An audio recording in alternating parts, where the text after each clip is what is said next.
മലപ്പുറം തിരൂരിലെ 10ാം ക്ലാസ് വിദ്യാർത്ഥി അയൽവാസികൾക്കെല്ലാം പ്രിയപ്പെട്ടവനാണ്. അതിനാൽ തന്നെ അവൻ എല്ലാവരുടെയും വീടുകളിൽ പതിവായി പോകാറുണ്ട്. അയൽവാസികളുടെ വീടുകളിൽ നിന്ന് ഭക്ഷണവും കഴിക്കും. ഒരിക്കൽ തൊട്ട് സമീപത്തുള്ള സത്യഭാമയുടെ വീട്ടിലെത്തിയപ്പോൾ അവർ അവന് ലഹരി കലർത്തിയ ജ്യൂസ് കൊടുത്തു. ലഹരിയിൽ മയങ്ങിയപ്പോൾ 15-കാരനെ യുവതി ലൈംഗികമായി ചൂഷണം ചെയ്തു. പിന്നീട് നഗ്നചിത്രങ്ങൾ പകർത്തി ഭീഷണിപ്പെടുത്തി പലതവണ പീഡിപ്പിച്ചു. വീട്ടുകാരുടെ പരാതിയിൽ സത്യഭാമയെ പോലീസ് കഴിഞ്ഞ ദിവസം അറസ്റ്റ് ചെയ്തതാണ്. ഇവരുടെ ഭർത്താവിൻ്റെ ഒത്താശയോടെയാണ് യുവതി കുട്ടിയെ പീഡിപ്പിച്ചത്.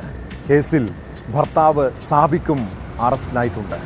സ്ത്രീകളുടെ നഗ്ന വീഡിയോ എടുത്തു തരാൻ ഇയാൾ കുട്ടിയോട് ആവശ്യപ്പെട്ടതായും പരാതിയിൽ പറയുന്നു.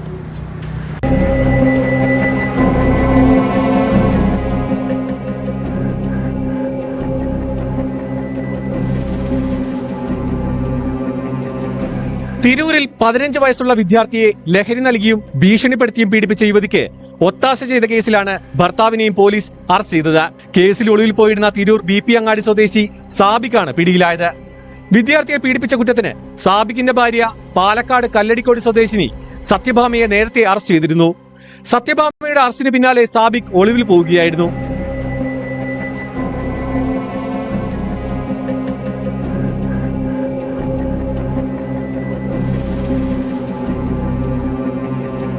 പത്താം ക്ലാസ് വിദ്യാർത്ഥിയായ ആൺകുട്ടിയെയാണ് സത്യഭാമ പീഡനത്തിന് ഇരയാക്കിയത്. ഇതിന് ഭർത്താവ് സാബിക്കിന്റെ പിന്തുണയും ഒത്താശയും ഉണ്ടായിരുന്നു. ലഹരി നൽകി മൊബൈൽ ഫോണിൽ വിദ്യാർത്ഥിയുടെ അശ്ലീല ചിത്രങ്ങൾ എടുത്ത് ഭീഷണിപ്പെടുത്തിയാണ് ദമ്പതികൾ പീഡനത്തിന് ഇരയാക്കിയത്. കുട്ടിയുടെ സ്വഭാവത്തിലെ മാറ്റം കണ്ട വീട്ടുകാർ അന്വേഷിച്ചപ്പോഴാണ് വിവരം പുറത്തായത്. ദൃശ്യങ്ങൾ കാട്ടി ഭീഷണിപ്പെടുത്തി പണവും തട്ടിയെടുത്തിരുന്നു. പോക്സോ കുറ്റം ചുമത്തിയാണ് തിരൂർ പോലീസ് സത്യഭാമയെ അറസ്റ്റ് ചെയ്തിരുന്നത്.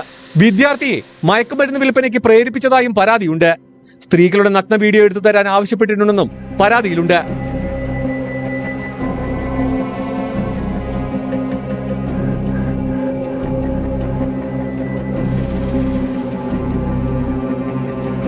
ന്യൂസ് 18 തിരൂർ.